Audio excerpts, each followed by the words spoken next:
मंगल भोम प्रदोष व्रत। सूत जी बोले, अब मैं मंगलवार त्रयोदशी प्रदोष व्रत का विधि विधान कहता हूँ।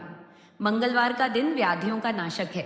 इस व्रत में एक समय व्रती को गेहूं और गुड़ का भोजन करना चाहिए। देव प्रतिमा पर लाल रंग का फूल चढ़ाना और स्वयं लाल वस्त्र धारण करना चाहिए। इस व्रत के करने से मनुष्य सभी पापों एक व रोगों से मुक्त हो जाता है। इसमें किसी प्रकार का संशय नहीं है। अब मैं आपको उस बुढ़िया की कथा सुनाता हूँ जिसने यह व्रत किया और मोक्ष को प्राप्त किया। अत्यंत प्राचीन काल की घटना है। एक नगर में एक बुढ़िया रहती थी। उसके मंगलिया नाम का एक पुत्र था। वृद्धा को हनुमान जी पर बड़ी श्रद्धा थी। वह प्रत्येक मंगलवार को हनुमान जी का व्रत रखकर यथाविधि उनका भोग लगाती थी।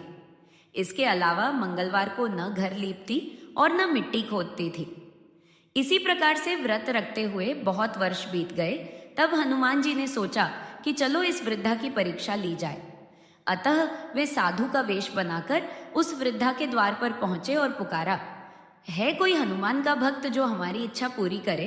वृद्धा ने यह पुकार सुनी तो बाहर आई और पूछा कि महाराज क्या आज्ञा है? साधु वेशधारी हनुमान जी बोले कि मैं बहुत भूखा हूं, भोजन करूंगा, तू थोड़ी सी जमीन लीप दे। वृद्धा बड़ी दुविधा में पड़ गई। अंत में हाथ जोड़कर प्रार्थना की, हे महाराज, लीपने और मिट्टी खोदने के अतिरिक्त जो काम आप कहें वह मैं करने को तैयार हूं। साधु ने 3 बार बुढ़िया से संकल्प कराने के बाद कहा, तू अपने बेटे को बुला, मैं उसे औंधा लिटाकर उसकी पीठ पर आग जलाकर भोजन बनाऊंगा। वृद्धा ने सुना तो पैरों तले की धरती खिसक गई, मगर वह वचन हार चुकी थी। उसने मंगलिया को पुकारकर साधु महाराज के हवाले कर दिया, मगर साधु ऐसे मानने वाले न थे। उन्होंने वृद्धा के हाथों से ही मंगलिया को औंधा लिटाकर उसकी पीठ पर आग जलवाई।